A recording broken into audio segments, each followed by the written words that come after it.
एक पत्नी जो एक्स पत्नी थी, अपने प्रेमी के साथ जब वो वीडियो कॉल करती है, जबकि वो 8 महीने की प्रेग्नेंट होती है और अपने पुराने पति से वीडियो कॉल पर उसका आशिक जब उस पर दिखाता है कि देख तू तो नामर्द था, तूने अभी तक बेटियों को जन्म दिया है, अब की बार मैंने प्रेग्नेंट किया है और ये बेटा जन्म देगी। इस बात को लेकर जो पत्नी थी वहीं बगल में उसके हाथ पर अपना सिर रखकर लेटी हुई थी और बड़ी जोर से गिलगिलाकर हंसती है। और ये बात जब उसके पहले पति को देखता है और सुनता है तो उसके जहन में आग लग जाती है, क्योंकि जो पत्नी थी अब आशिक की बाहों में थी, उसके साथ उसने लव मैरिज भी कर ली थी अपनी दोनों बेटियों को छोड़कर। और उसके बाद फिर जो पुराना पति होता है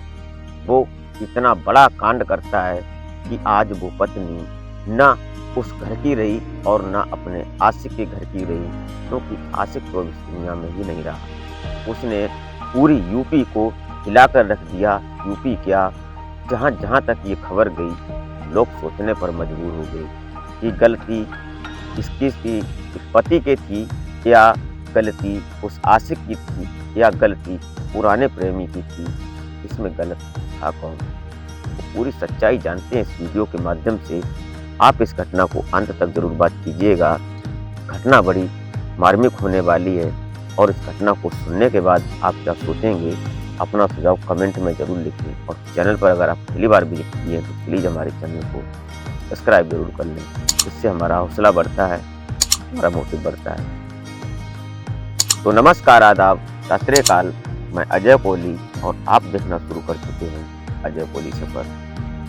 आज की जो सच्ची घटना मैं आपको सुनाने जा रहा हूँ, ये घटना उत्तर प्रदेश का एक जिला पड़ता है मेरठ, और मेरठ का ही एक थाना क्षेत्र पड़ता है महमूसा। इसी महमूसा थाना क्षेत्र के अंतर्गत एक गांव आता है ढलानवाला। यहाँ का रहने वाला है सुनील, जो कि मूल रूप से अब से पहले हस्तिनापुर का रहने वाला था। यहाँ पर रहकर लगभग 2 साल से ये अपना काम करकर खेतीबाड़ी का काम करता है। और इसी बीच जो इसी के आसपास का रहने वाला प्रदीप धीमान, जो कि सनौता गांव का रहने वाला होता है, ये प्रदीप धीमान 2 भाई होते हैं। प्रदीप और प्रविंदर दोनों भाई, इनकी शादी जब हुई थी 2017 के अप्रैल के महीने, जुलाई के महीने में, उस समय इन दोनों सगे भाई होते हैं और दोनों सगी उधर पत्नियां होती हैं, दोनों बहनें थीं, जिनमें से बड़ी बहन थी जिसका कि नाम रूबी था, जबकि छोटी बेटी जो बहन थी उसका कि नाम पूनम होता है। पूनम प्रदीप के लिए पत्नी बनती है और जो ये रूबी जो थी, रूबी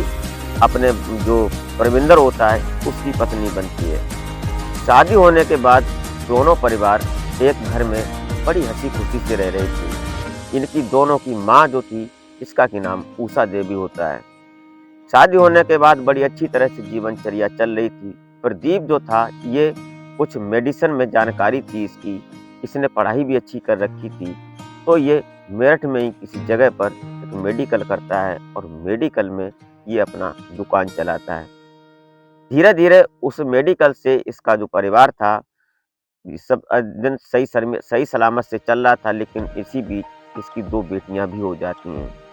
2 बच्चियों के बाद जब ये धीरे धीरे इस प्रदीप की लत लग जाती है शराब पीने की, और फिर ये जुआ भी खेलने लगता है।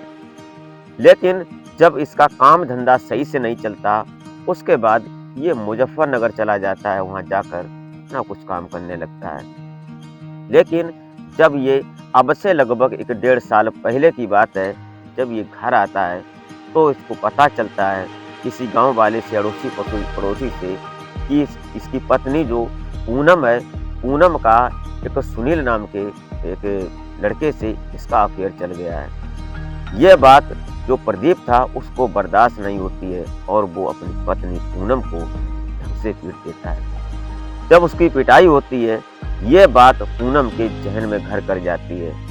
पूनम जो थी बदला लेने की सोचने लगती है।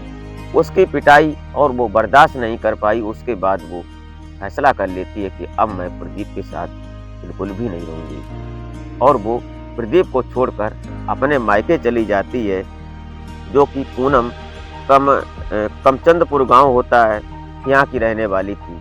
जब ये अपने गांव वापस चली जाती है, लेकिन इसकी बड़ी बहन जो इसकी जेठानी भी थी और इसकी बड़ी बहन भी थी रूबी, वो इसको समझाने की कोशिश भी करती है कि देख, परिवार में और घरों में ऐसा लड़ाई झगड़ा होता ही रहता है, लेकिन तू जा क्यों रही है। लेकिन पूनम के दिमाग में कोई बात नहीं चलती, क्योंकि उसका अफेयर जो था वो सुनील के साथ चल पड़ा था। कुछ दिन अलग रहने के बाद एक दिन फैसला करता है ये इधर प्रदीप कि मैं अब इसको अपने साथ अपनी पत्नी बनाकर बिल्कुल भी नहीं रखूंगा। वो एक लेटर लिखता है सादा कोरे कागज पर। भले ही तलाक कोर्ट से उसने नहीं लिया था, लेकिन वो तलाक लिखता है और लिखने के बाद अपनी पत्नी पूनम को थमा देता है और वहाँ से बोलता है कि मुझे बेटियाँ दे दो मेरी, और तुम्हारी मर्जी हो, तुम कहीं भी जा सकते हो, मैं तुम्हें कोई रोक टोक नहीं करने वाला। ये सब होने के बाद एक दिन ऐसा होता है कि बच्चियां उसके पास होती हैं अपने घर पर। अपनी माँ उषा को और उसकी बड़ी भाभी जो थी उसको देकर बोलता है 25 बीघा जमीन होती है दोनों भाइयों के पास। अब बंटवारा भी हो चुका था, दोनों भाई अपने अपने परिवार में थे, लेकिन उस जमीन को और दोनों बच्चियों को अपनी भाभी को देकर, बड़े भाई प्रविंदर को देकर बोलता है कि हमारी बेटियों की परवरिश करो, चाहे जैसे भी हो, हमारी ज़मीन को फसल पैदा करो, उससे पैदा करो और फिर हमारी बच्चियों की परवरिश भी करो। यही सिस्टम चल रहा था। लेकिन अब से कुछ समय पहले जब एक दिन वीडियो कॉल करती है उसकी पत्नी, जो कि प्रेमी की बाहों में बेड पर सोई हुई थी, और बेड पर जो उसका पति जो अब हो चुका था सुनील ने कोर्ट मैरिज भी कर ली थी, लेकिन सुनील वीडियो कॉल करता है अपने इसके जो पुराना पति था, एक्स पति कह दें, जैसे प्रदीप के फोन पर, और वीडियो कॉल करके उसको दिखाता है कि देख, तू तो नामर्द था, तूने अब तक 2 बच्चियों को जन्म दिया है, अब की बार अभी 8 महीने ही हुए हैं और ये 8 महीने की प्रेग्नेंट भी हो चुकी है और अब की बार ये बेटे को जन्म देगी। और इसी बात को लेकर उसकी पत्नी जो पूनम थी उसकी बाहों में लेटी हुई थी, वो भी बड़ी जोर से खिलखिलाकर हंसती है और उसको ताना भी देती है। ये बात देखकर कहीं न कहीं जो प्रदीप होता है उसके जहन में वो आग लग जाती है कि वो ठंडी नहीं पड़ती। उसी वक्त उसने फैसला कर लिया और उसने किसी न किसी अपने दोस्त यारों से मिलकर उसने 3 तमंचे खरीदता है और उन 3 तमंचों को लेकर तारीख 26 अप्रैल 2026 को किसी मार्केट में जाता है और ये रेकी करने लगता है कि जो ये सुनील है घर से कब निकलता है और कब बाहर जाता है, कब इधर उधर जाता है, ये रेकी उसने कन्फर्म कर ली थी। और एक दिन ये 26 फरवरी को जाता है और पीछे से जैसे ही सुनील मार्केट में घुसता है और ये अपनी बाइक से उतर ही रहा था, जैसा कि आप यहाँ वीडियो क्लिप में भी देख पाए होंगे, जैसे ही वो उतरता है वो पीछे से गोली मार देता है, जो कि उसके कमर में लगती है। कमर में जब गोली लगती है उसके बाद जो सुनील था वो वहीं पर गिर जाता है, लेकिन उसने मौका भी नहीं दिया। प्रदीप ने वो दूसरा तमंचा निकालता है और उसके फिर गोली मार देता है और उसके बाद भी वो तसल्ली नहीं होती। वो उसी मार्केट में जहां आवाजाही थी, लोगों का तांता लगा हुआ था, तीसरा तमंचा फिर निकालता है और फिर तीसरी बार वो उसके सिर में गोली मार देता है। कुल मिलाकर सुनील जो था वो वहीं पर धराशायी हो जाता है, उसकी वहीं पर ऑन द स्पॉट मौत भी हो जाती है। ये बात वहाँ पर एक सामने लगा हुआ सीसीटीवी कैमरा उसमें कैप्चर भी हो जाती है। वहाँ जो लोग खड़े थे किसी में इतनी जुर्रत नहीं थी कि उस जो प्रदीप था उसको रोक सके। लगभग 5-7 मिनट रुकने के बाद वो वहाँ से लहराते हुए तमंचे को, अवैध हथियार, और फिर वहाँ से निकल लेता है। निकलने के बाद फिर वो अपनी बाइक से चलता है और बाइक पर जाते वक्त उसने लगभग 40 मिनट का एक वीडियो भी बनाया और उस वीडियो रील में उसने ये बताया कि मैंने क्यों मारा अपनी पत्नी को, हमारी पत्नी जो थी हमें छोड़कर चली गई लेकिन उसकी बात ये मुझे खटक गई और इसलिए मैंने उसको भी मार दिया। अगर कोई पुलिस वाला हमारे पीछे पड़ेगा या हमारे परिवार को परेशान करेगा तो मैं उसको भी नहीं छोड़ूंगा। उसने कुछ ऐसे खुलासे किए जो कि अब तक पुलिस भी ये बात नहीं समझ पाई थी। ये सारी बात उसके बाद होने के जो पुलिस थी, अब पुलिस को पता चलता है कि जो ये सुनील, ये प्रदीप जो है, ये एक गरीना गांव का आसपास में जंगल होता है, वहाँ पर ये छुपा हुआ है। 26 फरवरी की बात थी, शाम के वक्त पूरी रात पुलिस वहाँ पर घेरती और उसको ढूंढती है। लगभग 4 थाने की पुलिस थी और 150 पुलिस वाले, सभी लोग उसको खोज रहे थे, लेकिन प्रदीप का कोई अता पता नहीं चल रहा था। दूसरे दिन 27 फरवरी को जब पता चलता है कि वो ईख के खेत में मिला और मिलने के बाद जब पुलिस उसको पकड़ने की कोशिश करती है तो वो तमंचा लहराते हुए बड़े ऐसे अंदाज में दहशत फैलाते हुए और बोलता है कि अगर किसी ने आगे बढ़ने की कोशिश की तो तुम हाफ मर्डर करोगे, मैं अपना फुल मर्डर करूंगा।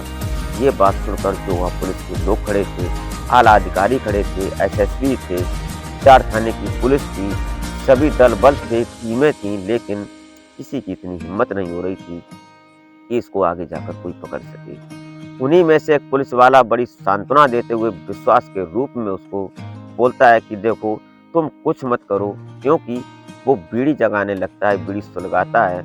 तो वो पुलिस वाला बोलता है कि बड़े इम्तिनान से तुम बीड़ी पियो, मैंने तिलक लगा रखा है, मैं झूठ नहीं बोलूँगा, तुम्हारे ऊपर कोई हमला नहीं करेगा, लेकिन तुम ऐसा मत करो, कानून तुम्हारे साथ है। लेकिन वो किसी की बात नहीं सुन रहा था। ये सब होता रहा। होने के बाद लगभग 1.5 घंटे की मशक्कत के बाद जब इस प्रदीप धीमान को पुलिस अपने अंडर लेती है, लेने के बाद जो अब तक मैंने आपको बताया, ये सारा गुनाह वो पहले वीडियो में ही अपना कबूल कर चुका था, लेकिन थाने के अंदर जाकर अपना गुनाह सारा कबूल करता है और बोलता है उसने कई एक पुलिस ऑफिसरों के नाम भी लिए कि मैंने, अगर मेरे साथ किसी ने या मेरे परिवार के साथ किसी ने कुछ कहा, जो उसने अपने भाई परमिंदर को लेटर दिया था, उस लेटर में भी उसने यही लिखा था कि अगर मेरे परिवार को किसी ने दखलंदाजी की तो अंजाम बहुत बुरा होगा। भले ही मैं रहूं ना रहूं, हमारे पास वो अपना एक गमछा भी दिखाता है कि कफन में बांध के निकला हूँ, मेरा जीवन बर्बाद हो चुका है, मैं अपनी पत्नी जो अब एक्स पत्नी थी पूनम, उसका भी जीवन तबाह कर दूंगा। लेकिन उसके बाद ये सब हो जाने के बाद जो इसकी पत्नी पूनम थी पूर्व, वो आती है थाने में और गुहार लगाती है वहाँ पुलिस से कि मुझे मेरी दोनों बेटियां दे दी जाएं और जो मेरे पति की जो जमीन थी, जो संपत्ति थी, वो मुझे मेरे हक में मिल जाए, जिससे कि मैं अपनी बेटियों की परवरिश कर सकूं, उनकी शादी विवाह और पढ़ाई की भी वो पूरी प्रक्रिया कर सकूं। लेकिन पुलिस ने इस बात को सुनते हुए उसने कहा कि पहले अपने परिवार से मिलो। परिवार में जो उसकी बड़ी बहन थी, जो कि उसकी जेठानी भी थी, जो परविंदर की पत्नी थी, उसको बताती है, उससे गुहार लगाती है, लेकिन रूबी एक भी नहीं सुनती है, क्योंकि रूबी उसके खुले शब्दों से बोलती है कि पूनम, तेरी वजह से आज मेरा पूरा परिवार तबाह हो गया है। मैं तेरा सामने कोई फैसला नहीं करने वाली, क्योंकि तू अपनी सास से पूछ, तो मेरी भी सास थी। जब वो अपनी सास से पूछती है, ऊषा से, जो प्रदीप की माँ थी, प्रदीप की माँ ऊषा उसकी तरफ मुंह करके भी बात नहीं करती, क्योंकि पूनम पूरे परिवार को बर्बाद करने वाली थी। आज वो अपने परिवार से भी अलग हो चुकी थी।